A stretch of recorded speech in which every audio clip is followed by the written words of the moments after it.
सोनपुर गांव में अजय नाम का एक लड़का अपनी माँ के साथ रहता था। वह बहुत ही प्यारा था।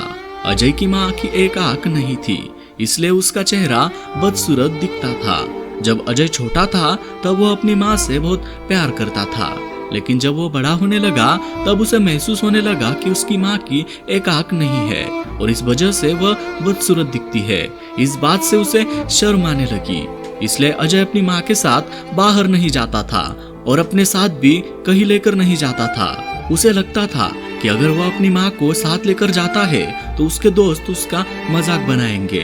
इस वजह से वह अपनी माँ को भला बुरा कहता था। तुम्हारी एक आंख नहीं है, तुम्हारी शक्ल अच्छी नहीं है, मेरी दोस्तों की माँ कितनी खूबसूरत है, तुम मेरी माँ नहीं हो सकती, ऐसा कहकर वह अपनी माँ को दिल दुखा देता था।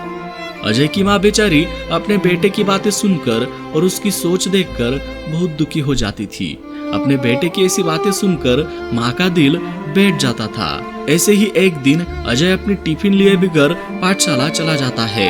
अजय दिन भर भूखा न रहे, इसलिए अजय की माँ खाने का डिब्बा देने के लिए अजय की पाठशाला जाती है। अचानक अपनी माँ को पाठशाला में देखकर अजय को अपने दोस्तों के सामने बेइज्जती महसूस होती है और उसे अपनी माँ पर बहुत गुस्सा आता है। फिर वह घर जाकर अपनी माँ को गुस्से से बोलता है, माँ, मैंने कितनी बार कहा है कि मेरी पाठशाला में मत आया करो, तुम क्यों आई पाठशाला में? तुम्हारी वजह से मेरी कितनी बेइज्जती हो गई। सब दोस्त मेरा मजाक उड़ा रहे होंगे। इस बेइज्जती से तो भूखा रहना ही अच्छा था। फिर अजय की माँ बोलती है, मुझे माफ कर दो बेटा, मैं फिर तुम्हारे दोस्तों के सामने नहीं आऊंगी। यह कहकर अजय की माँ रोने लगती है, लेकिन फिर भी अजय की माँ उसकी हमेशा की तरह अच्छी तरह से ख्याल रखती है और जिंदगी में उसे किसी चीज की कमी नहीं होने देती है। ऐसे ही दिन बीत गए। अजय बड़ा हो गया और अब वह पहले से ज्यादा अपनी माँ का तिरस्कार करने लगा। वह हर वक्त अपनी माँ की बेइज्जती करता था। खुद का गुस्सा वह अपनी माँ पर ही निकालता था। अजय की माँ बेचारी सब कुछ बर्दाश्त करती थी और मन ही मन दुखी हो जाती। एक दिन अजय अचानक अपनी माँ से कहता है, अब मुझे तुम्हारे साथ रहना पसंद नहीं है, मैं यह घर छोड़कर जा रहा हूँ। यह सुनकर अजय की माँ कहती है, बेटा ऐसा मत करो, तुम अगर मुझे छोड़कर चले गए तो मैं अकेली जीकर क्या करूंगी? इस बात पर अजय कहता है, तुम बुरी हो, तुम्हारी शक्ल अच्छी नहीं है, तुम्हारी वजह से मैं अब और बेइज्जत नहीं हो सकता। माँ के लाख रोकने के बाद भी अजय नहीं रुका और घर छोड़कर चला जाता है। फिर अजय शादी करके अपने बीवी के साथ रहने लगता है और इधर उधर माँ अकेले जिंदगी गुजार रही होती है। अब वह बूढ़ी हो चुकी थी। ऐसे ही कुछ वक्त गुजर गए। एक दिन अजय के दरवाजे पर कोई आता है। अजय दरवाजा खोलकर देखता है कि उसके गांव से एक आदमी और उसके हाथ में एक खत होता है। वह आदमी अजय से बोलता है, अजय, तुम्हारी माँ अब इस दुनिया में नहीं रही, आखिरी समय में वह तुम्हारे लिए एक खत छोड़कर गई है। खत हाथ में देखकर वह आदमी वहां से चला जाता है।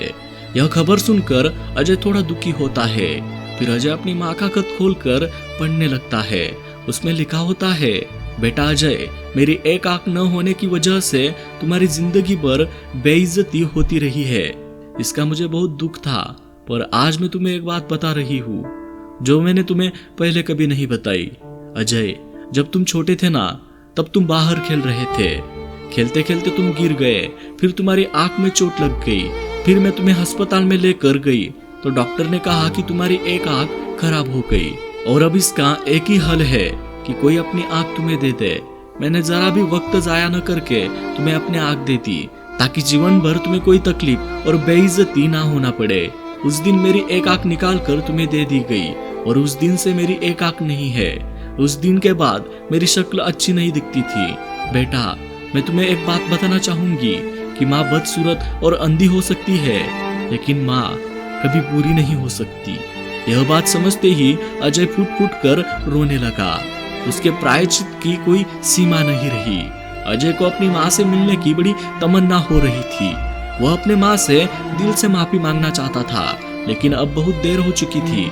वह जिंदगी भर इस बात से पछताता रहा कि काश अपनी माँ से एक बार वह मिल पाता और दो प्यार भरे शब्द बोलता, जिन्हें सुनने के लिए जिंदगी भर उसके माँ के कान तरस गए। तो दोस्तों, इस कहानी से हमें यह सीख मिलती है कि दुनिया में सब कुछ मिल सकता है, लेकिन माँ की ममता और प्यार दोबारा नहीं मिलता। चाहे कुछ भी हो जाए और कितनी भी कठिन परिस्थिति क्यों ना आए, अपनी माँ को खुद से अलग नहीं करना चाहिए। तो दोस्तों, आपको यह कहानी कैसी लगी नीचे कमेंट करके जरूर बताएं और अपने सभी दोस्तों और प्रियजनों के साथ भी इस कहानी को शेयर करें। अगर वीडियो अच्छा लगा तो लाइक करें और चैनल पर नए हो तो सब्सक्राइब करके बेल आइकन जरूर प्रेस करें। मैं मिलता हूँ आपको अगले वीडियो में, तब तक के लिए देखते रहिए द स्ट्रगलर।